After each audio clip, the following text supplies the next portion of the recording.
کی طرف نظر رحمت نہیں فرماتا تو اس کی نمازیں قبول ہوں گی، اس کی عبادات قبول ہوگی جناب، اس کی دعائیں رب کی بارگاہ میں قبول ہوگی. ایک لقمہ حرام کا کھانے کی وجہ سے رب تعالیٰ بندے کی طرف نظر رحمت نہیں فرماتا. تو جس کا پورا رزق حرام کے اوپر ہو، جو سارا دن کماتا ہی حرام ہوگا، پھر کہے کہ یار میری دعائیں قبول نہیں ہوتی جناب، ہاں جی رزق میں برکت نہیں ہے، گھر میں مصیبتیں ہیں، رزق حلال کی اپنی برکتیں. حلال اگرچہ تھوڑا ہو لیکن اس میں برکت ہوتی ہے. بزرگان دین اس کی مثال دیتے ہیں، حلال میں برکت ہے. وہ کہتے ہیں کہ کتی 7 بچے جنتی ہے. کتی کتنے بچے دیتی ہے جناب؟ 7. اور بکری 1 یا 2 بچے دیتی ہے عادتاً. لیکن آپ نے بکریوں کے ریوڑ دیکھے ہوں گے، کتوں کے ریوڑ نہیں دیکھے ہوں گے. یہ ہے حلال اور حرام میں فرق. حلال میں برکت ہے جناب، حرام میں برکت نہیں ہے. کتوں کے ریوڑ نہیں ہوتے، ریوڑ ہمیشہ بکریوں کے ہوتے ہیں. حرام کے اندر برکت نہیں ہے. حرام کا 1 روپیہ اگر آپ کے لاکھ روپیہ میں جو حلال کے ان میں مکس ہو گیا تو وہ سب کو جناب حرام کر کے رکھ دے گا 1 روپیہ. یہ حرام کی نحوست ہے. تو رمضان مبارک کا مہینہ یہ پیغام دے کے جاتا ہے کہ جناب جس طرح تم میرے احترام کی وجہ سے جناب حرام سے بچتا تھا، میرے جانے کے بعد اسی طرح حرام سے بچتے رہے. اور دوسرا، رمضان مبارک کا مہینہ ہمدردی کا درس دیتا ہے، غم گساری کا درس دیتا ہے. رمضان مبارک کے مہینے میں ہر شخص یہ چاہتا ہے کہ میں خود کھاؤں یا نہ کھاؤں دوسرے کو ضرور کھلاؤں. ہر شخص کی یہ کوشش ہوتی ہے کہ اپنے کمائے ہوئے رزق کے حلال میں سے کم از کم 1-2 شخص کی ضرور افطاری کروں. یہ غم گساری کا مہینہ ہے، ہمدردی کا مہینہ ہے. لیکن یہ ہمدردی رب تعالیٰ کی طرف سے تیرے لیے پہلے بھی ضروری تھی اور بعد میں بھی ضروری ہے. رمضان مبارک کے مہینے سے پہلے بھی اور بعد میں بھی. مصطفیٰ کریم صلی اللہ تعالیٰ علیہ وسلم کی بارگاہ میں ایک شخص آیا، عرض کرتا ہے یا رسول اللہ کئی دن سے کچھ کھایا نہیں ہے، مہربانی فرمائے کھانے کے لیے کچھ عطا فرما دیں.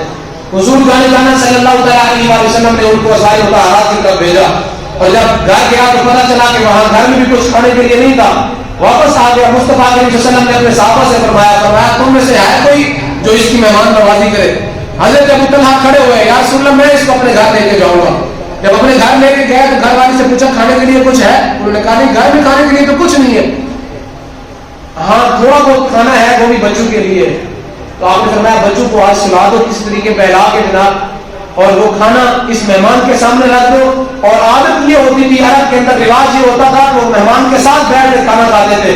حضرت ابو طلحہ رضی اللہ تعالیٰ آپ نے فرمایا کہ اس طرح کرو کہ جب کھانا سامنے رکھو تو فوراً چراغ بجھا دینا تاکہ اس مہمان کو پتہ نہ چلے کہ ہم اس کے ساتھ کھا رہے ہیں یا نہیں کھا رہے. سارا کھانا مہمان خود کھائے، وہ بھوکا نہ رہے، ہم بھوکے سو لیں گے جناب، ہم بھوکے رات گزار لیں گے. جب اس طرح ہوا تو صبح مصطفیٰ علیہ وسلم کی بارگاہ میں حضرت ابو طلحہ انصاری رضی اللہ تعالیٰ عنہ حاضر ہوئے. مصطفیٰ کریم صلی اللہ تعالیٰ علیہ وسلم نے ان کو کیا فرمایا؟ لقد عجب اللہ تعالیٰ عز وجل اوضاحک، فرمایا اللہ رب العزت نے تیرے اس کام پر مسکرایا بھی صحیح، تبسم بھی فرمایا اپنی شایان شان کے مطابق.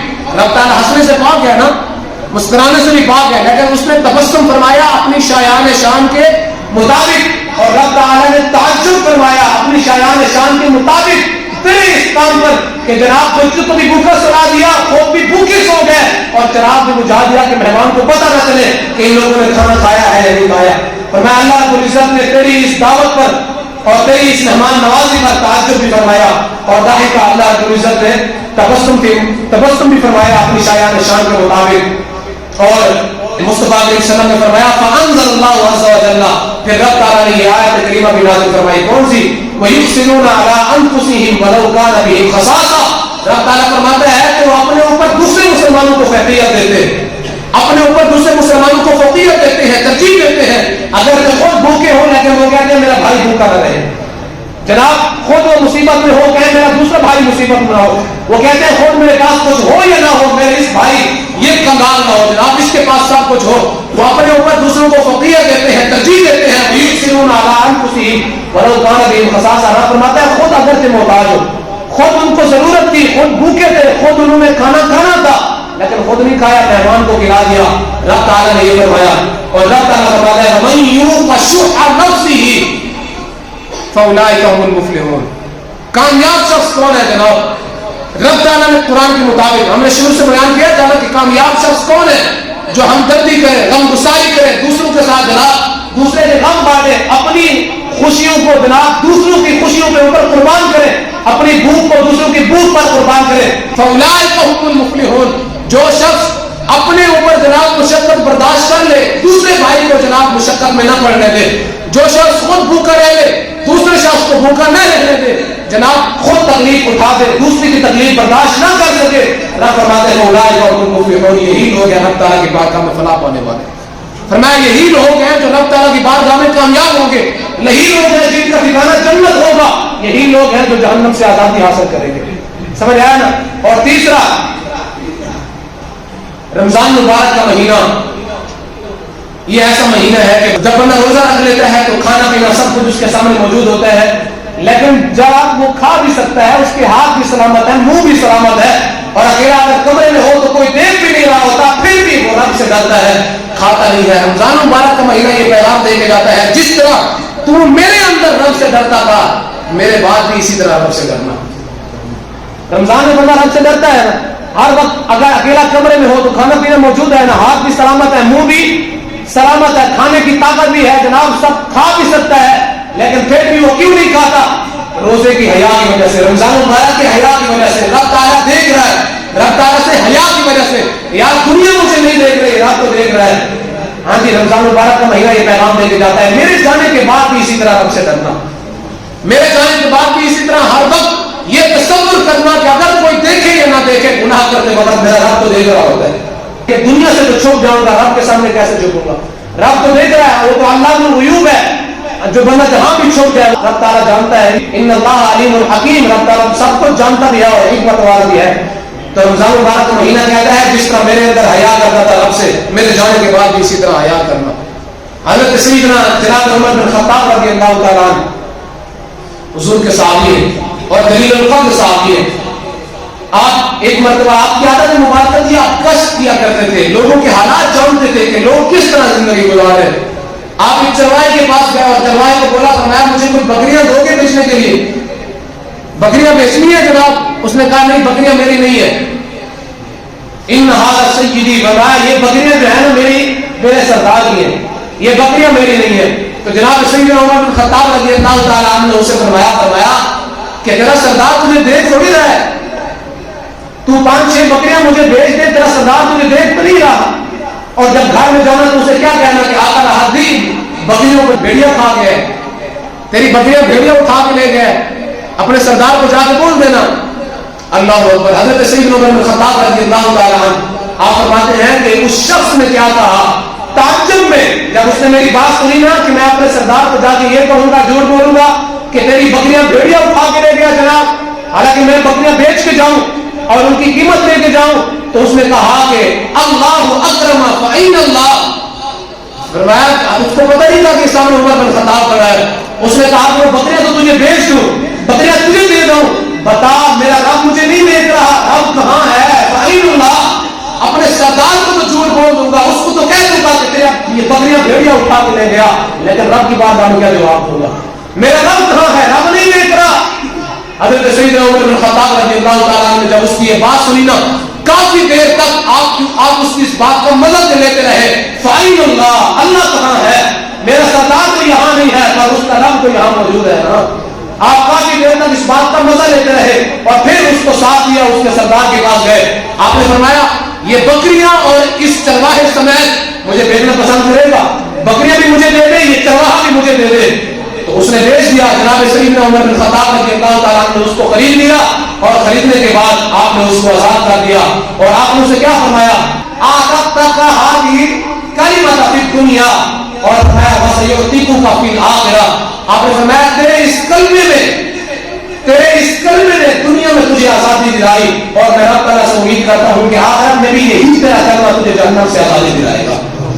کہ جہاں کوئی بھی نہیں تھا، تیرا مالک بھی نہیں تھا جناب، اس وقت تو بکریاں بیچ سکتا تھا، لیکن تو نے کہا فَأَيْنَ اللَّهُ، اللہ کہاں ہے؟ میرا مالک تو نہیں ہے لیکن میرے مالک کا رب تو یہاں موجود ہے.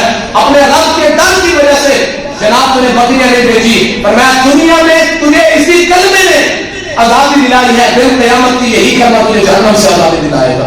تو یہ وہ چیز ہے جناب جس کا رمضان مبارک ہمیں درس دیتا ہے کہ میرے اندر جس طرح حیا کرتا تھا میرے جانے کے بعد بھی اسی طرح رب سے حیا کرنا، میرے جانے کے بعد بھی اسی طرح رب تعالیٰ سے ڈرتے رہنا. اور آگے جناب روزہ رب تعالیٰ کی ایک خاص عبادت ہے، اس کے اندر ریاکاری کا تو شیوا ہی نہیں ہے. ریاکاری کا شیوا ہے یا نہیں ہے؟ خود بھوک برداشت کرتا ہے.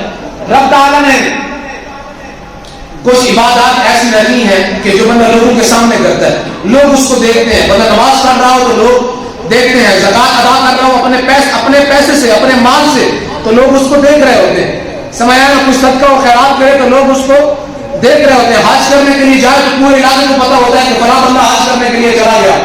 ہاں جی, لیکن روزہ ایک ایسی عبادت ہے کہ جس کا تعلق رب کے ساتھ اور اس بندے کے ساتھ ہوتا ہے. اگر وہ بندہ لوگوں کے سامنے جھوٹ بولتا ہے کہ مجھے روزہ ہے, رب تو جانتا ہے کہ اس کو روزہ ہے یا نہیں ہے. یعنی نماز اگر کوئی پڑھے یا نہ پڑھے, یہ چیزیں لوگوں کے سامنے ہوتی ہیں, خود بخود لوگوں کو پتہ چل جاتا ہے کہ یہ بندہ نماز پڑھتا ہے یا نہیں پڑھتا, یہ بندہ جناب زکات ادا کرتا ہے یا نہیں کرتا, یہ بندہ اس میں حج فرض ہونے کے بعد اس نے حج کیا ہے یا نہیں کیا. لیکن روزہ ایک ایسی عبادت ہے جس کا تعلق رب کے ساتھ اور اس بندے کے ساتھ ہوتا ہے, جس میں ریاکاری کا شبہ ہی نہیں ہوتا. اور اگر کوئی بندہ دکھلاوے کے لیے روزہ رکھتا بھی ہے, ریاکاری کے لیے بھی, پھر بھی ریاکاری نہیں ہے. کیونکہ جناب ریاکاری تو تب ہوتی ہے کہ جب بندہ لوگوں کو دکھلاوے کے لیے کوئی کام کرے. رب فرماتا ہے روزہ تو میرے لیے ہے, رب فرماتا ہے روزہ جس نے بھی رکھا اس نے میرے لیے رکھا, اور فرمایا روزے کی جزا بھی میں خود عطا کروں گا. تو روزہ لوگوں کو دکھلانے کے لیے نہیں ہوتا, رب کو راضی کرنے کے لیے ہوتا ہے. اگر بندہ لوگوں کے سامنے روزہ دار بننے کے لیے بھی روزہ رکھے, پھر بھی جناب اس نے مشقت تو خود برداشت کی, روزے کی تکلیف تو خود برداشت کی, سارا دن بھوک خود برداشت کی, پیاس خود برداشت کی, پھر بھی اللہ تعالیٰ اس کی پوری جزا عطا فرماتا ہے. تو رمضان مبارک کا مہینہ یہ درس دیتا ہے کہ جس طرح رمضان مبارک کے مہینے میں روزہ رکھتا تھا بغیر ریاکاری کے, تو نے روزہ رکھا بغیر ریاکاری کے, لوگوں کو دکھلانے کے لیے نہیں, رب سے ڈرتے ہوئے اور رب کو راضی کرنے کے لیے. تو رمضان مبارک کا مہینہ کہتا ہے میرے جانے کے بعد سارے اعمال اسی طرح کرنا. نماز بھی لوگوں کے لیے نہیں. اگر لوگوں کے لیے کوئی نماز پڑھتا ہے تو دل قیامت کے رات فرمائے گا جا جسے دکھلانے کے لیے تم نے نماز پڑھی تھی اسی سے جا کے اس کی جزا مانگ, آج میرے پاس کوئی جزا نہیں ہے اس نماز کی تیرے لیے. ہاں جی, اور اسی طرح زکات ادا کی کسی کو دکھلانے کے لیے تو نہ فرمائے گا جس کو دکھلانے کے لیے تم نے زکات ادا کی تھی, جا اسی سے زکات مانگ, تجھے دینے کے لیے اس زکات کا جناب میرے پاس کچھ نہیں ہے, کچھ اجر نہیں ہے. تو رب تعالیٰ یہ رمضان مبارک کا مہینہ کہہ کے جاتا ہے جس طرح تو باقی اعمال جناب دنیا کو دکھلانے کے لیے کرتا ہے اور روزہ رکھتا ہے رب کی رضا کے لیے, باقی اعمال بھی سیدھے کر, باقی اعمال بھی سارے رب کی رضا کے لیے, رب لوگوں کو دکھلانے کے لیے نہیں.